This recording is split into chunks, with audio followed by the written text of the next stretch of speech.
Hey guys, Colorado Camperman Brian here. So in today's video, I'm going to be doing a comparison between dispersed camping and camping at National Forest campgrounds. So I figured this would be a great opportunity to do it because we are currently camping on a National Forest campground, or at a National Forest campground. And a couple weeks ago, we had done some dispersed camping. So I thought it'd be a great opportunity to be able to compare and contrast between the two different styles of camping. In both instances, on our last couple trips, we haven't had hookups either when we were doing dispersed camping or here at the National Forest campgrounds, which really is the style camping that we like the most, for sure.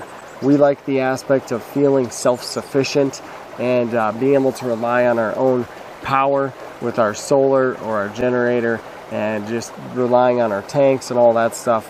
We really prefer this style camping the most. So this is all going to be based on our experience, and really again, these are the two styles of camping that we like the most. Now, if you don't know what dispersed camping is, I'll put a link in the video right now as to some more information about how to find those spots, what exactly it is, things of that nature. And then for your National Forest campgrounds, I'll put a link probably in the description where you can find out where those campgrounds are.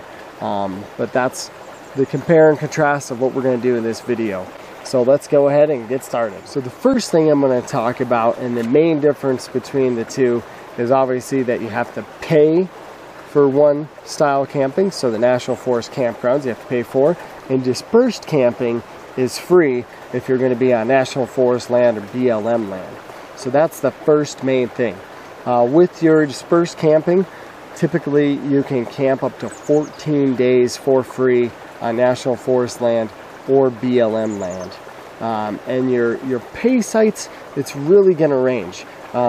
We've been to campgrounds that are $15 a night. We've been to some that are $22 or $25. So it kind of varies per campground, and we've noticed that it varies like based on how busy they get as well. There are some National Forest campgrounds out there too that actually are free. Those are going to be usually your more remote places, or ones that are not as busy, and usually those are free because they're not going to have as many amenities. They're not going to have bathrooms. There's probably not going to be a camp host there. You're probably not going to have trash, things of that nature. Now, with paying versus having a free campsite, really at the campgrounds, if you're paying, you are going to get more amenities. So your campsite is probably going to be level. You're going to get a fire pit, a picnic table, maybe a barbecue. Here at our campground, they have bear boxes. So if you're tent camping, you can store your food in there. There's trash, there's toilets, there's a camp host where you can buy firewood. We're at the base of a trailhead here. You can also see behind me and hear it, there's a creek at our campsite where we have basically creek frontage right in front of our campsite. There's also a lake over here.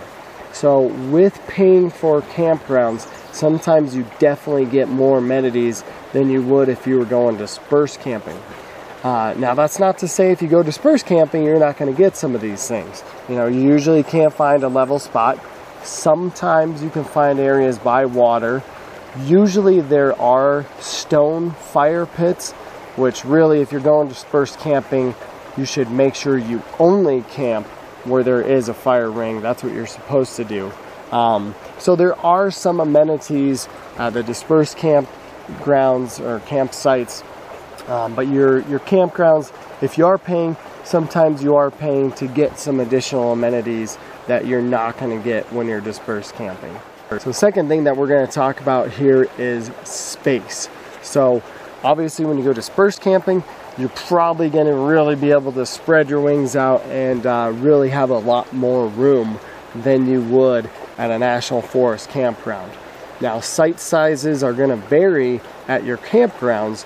For instance, where we're at here, our mother-in-law's campground or campsite was much larger than ours. So you're going to have some varying sizes and whatnot. Some sites you might have a little bit more space.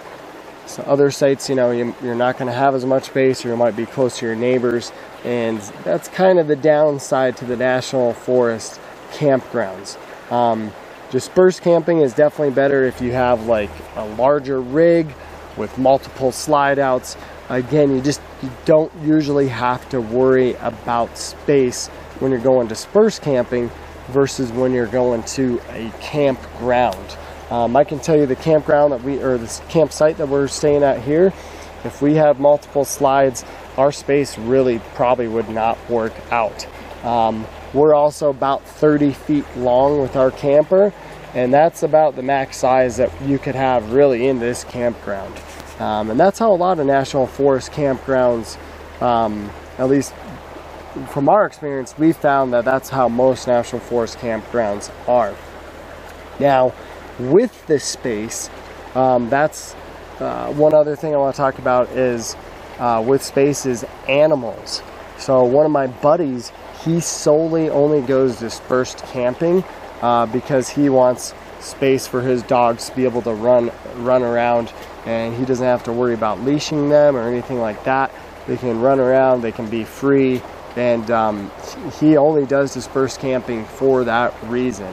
So if you do have dogs or horses, dispersed camping can definitely work out better for you, because again, you can have almost as much space as you need, or as your space out there allows.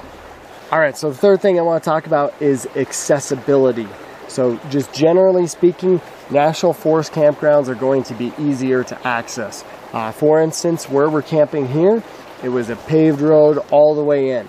The first time we hit dirt was actually on our campsite. So that works out really well, because like my mother-in-law, their camper, their ground clearance is super low. So if we go dispersed camping with them, we need to make sure that it's a road that they're able to go on, because with as low as their camper is, they're very limited as to where they can go. With camping on National Forest land or dispersed camping, one huge benefit there though is usually the season is a little bit longer. Here in Colorado, most of the National Forest campgrounds open Memorial Day, and then they stay open until Labor Day. Now that is going to vary based on the campgrounds, but that's usually how they operate. Your dispersed camping, usually the season is definitely longer for sure. Although, again, here in Colorado, they do close off some of the roads to dispersed camping because of snowfall and all that stuff. So sometimes they do gate those off, and you can't camp there year round. So the fourth thing I want to talk about is availability. So most National Forest campgrounds, you can reserve your spot online. Now it's going to vary per campground that you go to, but again, most of them you can reserve your spots. At our campground here, there's about 16 sites. 10 or 11 of them are reservable online. The rest are walk-ups. So some of the National Forest campgrounds have a little bit of both. Now, if you're a planner, that can work out to your benefit for sure. For us, I think we reserved our campsites probably 3 or 4 months ago. So what's nice about that is you can pick out your weekends or whenever you want to go, reserve a spot. You can reserve the spots that you want, and you know that you will get a spot for when you're going to go. Dispersed camping can be a little bit more of a gamble. I know there was one trip in particular that I can think of. Well, we had planned on going to dispersed camping. I had 4 or 5 spots picked out. Every single one of them was full. So I had to take the camper off my truck, just leave it, and then I drove around to find another spot. I chose to do that because I didn't want to get in a sticky situation towing a 30-foot camper where I wouldn't be able to turn around, or the road got too gnarly or whatnot. And so that's what I did. So some people love that. Some people love that sense of adventure, of going out and having to explore and find a spot and whatnot. And I would say if you have a smaller rig, that may be a little bit more up your alley, but at least for us, with having a larger rig and stuff like that, that doesn't really work out for us. So Usually I scout ahead of time, or I try to have, if we are going dispersed camping, a lot of sites picked out, just so if they are full, we don't have to worry about not being able to get a spot, because we have so many spots that we know of that we can pick and choose from. So the fifth thing that I want to talk about is security. So just generally speaking, we feel that National Forest campgrounds are a little safer than dispersed camping. So what do I mean by that? Well, for instance, the last couple summers I've done some work camping where I specifically chose to camp at a campground because I was going to be leaving for 8 to 10 hours each and every day. With your National Forest campgrounds, a lot of times you're going to have a camp host, and there's going to be more people around. So if, you know, there are thieves or whatnot, or people eyeing your stuff out, in National Forest campgrounds, there's typically a lot more people.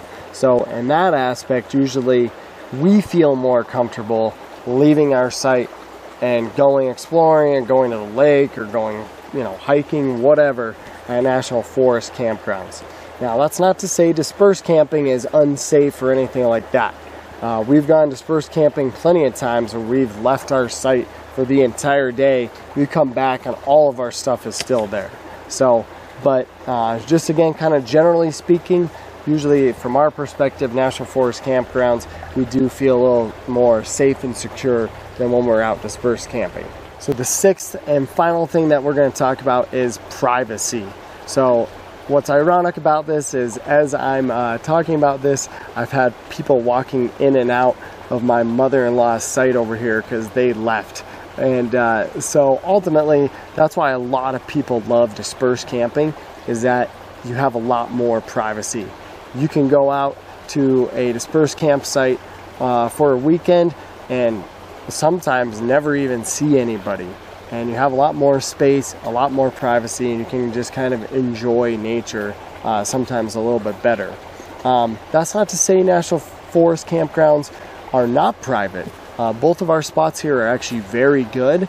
There's good spacing between each site, and lots of trees and stuff like that. So our campsites here actually still feel very private, even though we have neighbors relatively close. Now with dispersed camping, it's not to say that you're not going to have all the privacy in the world. In fact, when we went a couple weeks ago, there was an open spot a couple hundred feet away from where we were camping, and somebody camped there. And luckily they weren't noisy or anything like that. But we have been dispersed camping before, where people are up drinking and partying until the wee hours of the morning, and we can hear them. So that kind of ruins the aspect of going out, you know, dispersed camping when you have neighbors like that. National Forest campgrounds, again, if you do have a camp host, they can enforce quiet hours, and there are quiet hours, so people are usually respectful of that. And you know, again, campgrounds, it's going to vary, but usually dispersed camping definitely is a more private experience than National Forest campgrounds. Alright guys, well that pretty much wraps it up as far as the comparison between dispersed camping and National Forest campground camping. Overall, I'd say we like dispersed camping a little bit better. We usually like the aspect of being a little bit more private, having more space, but then we love National Forest campground camping as well too. Like the spot that we're at here is just awesome. We're by the creek, we have the lake here, there's trails here, so we kind of go back and forth between the two. We really like a mixture of both styles, because we feel like there's pros and cons to both styles of camping, and we enjoy both of them. So anyways, if there's any other comparisons that you guys can think of, please put them in the comment sections below. Otherwise, thank you guys for checking out this video. Subscribe if you haven't already, and we'll see you in the next one.